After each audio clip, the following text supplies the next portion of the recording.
Una notizia bomba è arrivata questa sera a Napoli e i tifosi del Napoli sono già in massima allerta. Siamo tornati con un altro aggiornamento importante sul nostro amato club. Come sempre, ci impegniamo a portarvi le informazioni più recenti e rilevanti. Direttamente dai bastidores azzurri. Prima di entrare in questo tema esplosivo, non dimenticate di lasciare un like e iscrivervi al canale per non perdere nessuna novità. Oggi il tema è pesante, genera discussioni intense e tocca direttamente il futuro del Napoli. Sì, qualcosa di molto grande si sta muovendo dietro le quinte. E le ultime rivelazioni suggeriscono che la situazione potrebbe essere vicina a un cambiamento radicale. Negli ultimi giorni, diversi media italiani e internazionali hanno indicato che Antonio Conte potrebbe aver raggiunto il suo punto di rottura all'interno del club. Secondo Futitalia.com, l'allenatore starebbe affrontando un crescente logoramento con la dirigenza e, soprattutto, con una parte dello spogliatoio. Il clima interno si sarebbe irrigidito dopo le ultime sconfitte e le dichiarazioni dure del tecnico, evidenziando problemi di atteggiamento e mancanza di competitività, avrebbero aumentato le frizioni. Non è un segreto che Conte richieda massima intensità, totale dedizione e una mentalità implacabile. Quando sente che qualcosa non funziona, lo esterna senza filtri. E questo, ancora una volta, starebbe generando turbolenze.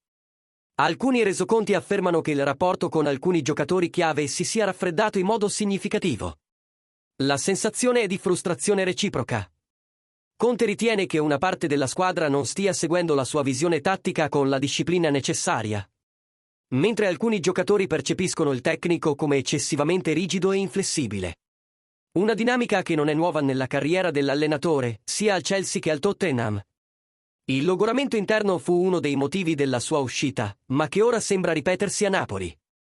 Ed è qui che arriva l'informazione che ha fatto tremare l'intera città.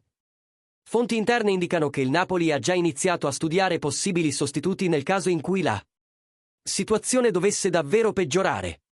Tra i nomi valutati, uno attira immediatamente l'attenzione: Xavi Hernandez. Lo spagnolo, che ha lasciato da poco il Barcellona, sarebbe considerato da una parte della dirigenza come un profilo capace di dare leggerezza al gioco, modernità alle idee e maggiore connessione con un gruppo giovane, qualcosa che Conte, a volte, fatica a mantenere nel lungo periodo. Inoltre, circolano voci su allenatori come Edin Terzic, Marco Rose e persino Stefano Pioli. Tutti tecnici liberi che piacciono a diversi settori del club. Nonostante tutto ciò, è importante sottolineare un punto fondamentale. Non esiste alcuna conferma ufficiale che Conte abbia presentato le dimissioni, firmato una risoluzione o comunicato la sua uscita.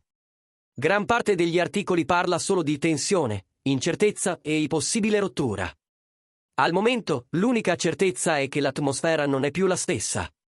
Il presidente Aurelio De Laurentiis, che ha sempre avuto un rapporto forte, ma talvolta esplosivo, con allenatori di personalità dominante, sarebbe diviso tra la fiducia nel tecnico che ha vinto lo scudetto pochi mesi fa e la necessità di agire in anticipo per evitare che la situazione precipiti.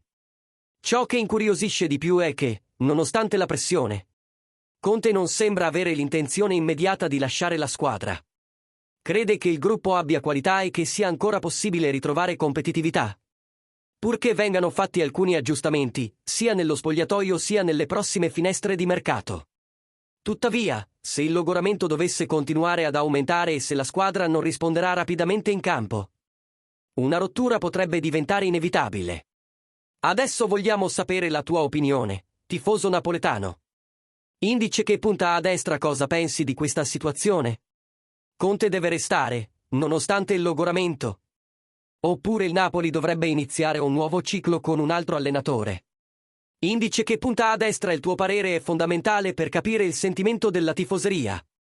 E se ti piace questo tipo di copertura completa, diretta e sincera sul Napoli, considera di lasciare un super thanks per sostenere ancora di più il nostro lavoro sul canale.